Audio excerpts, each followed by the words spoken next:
Don't worry, my love, don't worry, my love, come to me. Come to your Bolivia. Don't worry, the hurricane outside is not one of the big ones. No, this is just a regular rain. I swear, everything will be fine. To pass the time, I figured I would continue reading this ancient literature that was found, oddly enough, by humans. They think that it was actually humans who wrote it and not vampires, but there are doubts. Okay, here, rest in my coils. Yes. I'm sure you like my coils more than anybody else's, right? Fantastic. Oh, and rub my tummy, won't you? I've been feeling so nauseous lately. All right. Now and again we passed a lighter wagon, the ordinary peasant's cart, with its long snake-like vertebra, calculated to suit the inequalities of the road. On this were sure to be seated quite a group of homecoming peasants, the Czechs with their white, the Slovaks with their colored sheepskins, the latter carrying lance fashion their long staves with axe at end. As the evening fell, it began to get cold, and the growing twilight seemed to merge into one dark mistiness, the gloom of the trees, oak, beech, and pine, though in the valleys which ran deep between the spurs of the hills, as we ascended through the pass, the dark firs stood out here and there against the background of late-lying snow. Great masses of grayness seemed in the darkness to be closing down upon us. Great masses of grayness, which here and there bestrewed trees, produced a peculiar, weird, and solemn effect, which carried on the thoughts and grim fancies engendered earlier in the evening, when the falling sunset threw into strange relief the ghost-like clouds, which amongst the Carpathians seemed to wind ceaselessly through the valleys. Sometimes the hills were so steep that, despite our driver's haste, the horses could go only slowly. I wished to get down and walk up to them, as we do at home, but the driver would not hear of it. No, he said, you must not walk here. The dogs are too fierce. And then he added, with what he evidently meant for grim pleasantry, for he looked round to catch the approving smile of the rest, and you may have enough of such matters before you go to sleep. The only stop he would make was a moment's pause to light his lamps. When it grew dark, there seemed to be some excitement amongst the passengers, and they kept speaking to him, one after the other, as though urging him to further speed. He lashed the horses unmercifully with his long whip, and with wild cries of encouragement urged them on to further exertions. Then, through the darkness, I could see a sort of patch of gray light ahead of us, as though there were a cleft in the hills. The excitement of the passengers grew greater. The crazy coach rocked on its great leather sprigs and swayed like a boat tossed on a stormy sea. I had to hold on. The road grew more level, and we appeared to fly along. Then the mountains seemed to come nearer to us on each side, and to frown down upon us. We were entering on the Borgo Pass. One by one, several of the passengers offered me gifts, which they pressed upon me with earnestness, which would take no denial. These were certainly of an odd and varied kind, but each was given in simple good faith, with a kindly word and a blessing, and that same strange mixture, and the same mixture of fear-meaning movements which I had seen outside the hotel at Beatrice, the sign of the cross and the guard against the evil eye. Then, as we flew along, the driver leaned forward, and on each side the passengers, craning over the edge of the coach, peered eagerly into the darkness. It was evident that something very exciting was either happening or expected, but though I asked each passenger, no one would give me the slightest explanation. This state of excitement kept on for some time, and at last we saw before us the pass opening out on the eastern side.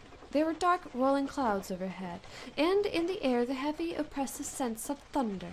It seemed as though the mountain range had separated two atmospheres, and now we had gotten to the thunderous one. and now he got into the thunderous one. I was now myself looking out for some conveyance which was to take me to the Count. Looking out for... I was now myself looking out for the conveyance which was to take me to the Count. Each moment I expected to see the glare of lamps through the blackness, but all was dark.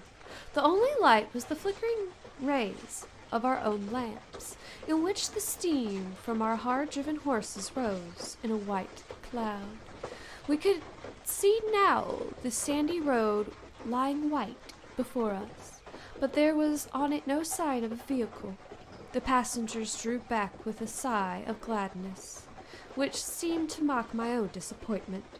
I was already thinking what I had best do, when the driver, looking at his watch, said to the others something which I could hardly hear. It was spoken so quietly and so low a tone, I thought it was an hour less than the time.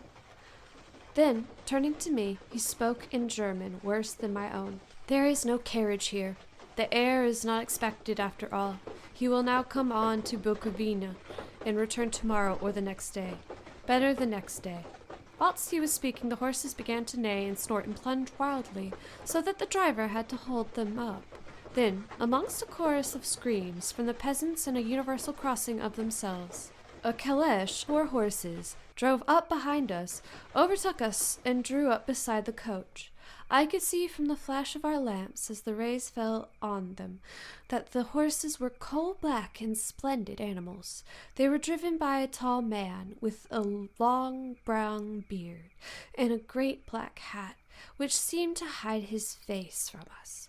I could only see the gleam of a pair of very bright eyes, which seemed red in the lamplight as he turned to us. He said to the driver, "You are early tonight, my friend." The man stammered in reply. The English air was in a hurry. The English air was in a hurry. To which the stranger replied, "That is why I suppose you wished him to go on to Bukovina. You cannot deceive me, my friend. I know too much, and my horses are swift." As he spoke, he smiled, and the lamplight fell on a hard-looking mouth with very red lips, and sharp-looking teeth, as white as ivory. One of my companions whispered to another line from Burger's Lenore, "Den die Toten reiten schnell," for the dead travel fast. The strange driver evidently heard the words, for he looked up with a gleaming smile. The passenger turned his face away, at the same time putting out his 2 fingers and crossing himself. "Give me the heir's luggage," said the driver. And with exceeding alacrity my bags were handed out and put in the caleche. Then I transcended from the side of the coach, as the caleche was close alongside, the driver helping me with a hand which caught my arm in a grip of steel. His strength must have been prodigious. Without a word he shook his reins. The horses turned, and we swept into the darkness of the pass. As I looked back, I saw the steam from the horses of the coach by the light of the lamps, and projected against it the figures of my late companions crossing themselves.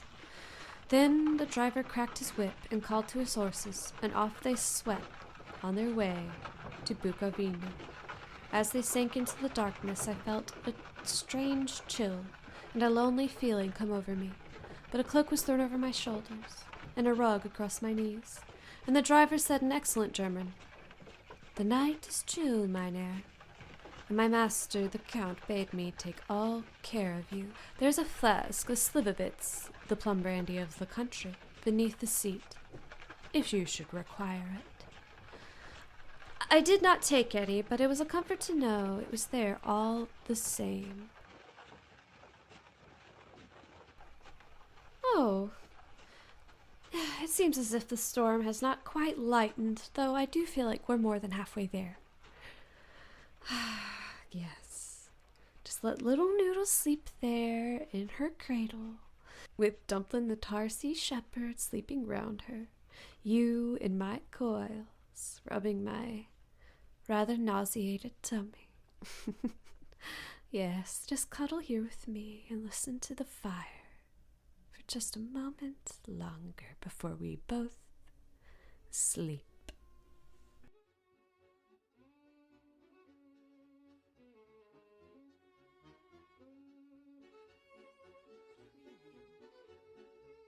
Hey, y'all, it's Marsha O'Hare with Nightmare Public Broadcasting, here to say, shh. The people who really deserve good sleep are Zemo, Ranko, the Lagasamancer, Eyjafjalla, Yokathul, Thups, P-Dog, Spriggs, Ordinary Hairman 038, Michael Avery, Lovely Pingley, Justin, Organic Emerald, Sam Myers, and Jackson Daniel 42. If you want to join the ranks of some of the most amazing people on planet Earth, as well as the god of death Anubis, then why not become a patron today and get access to some of the freakiest shit on planet Earth?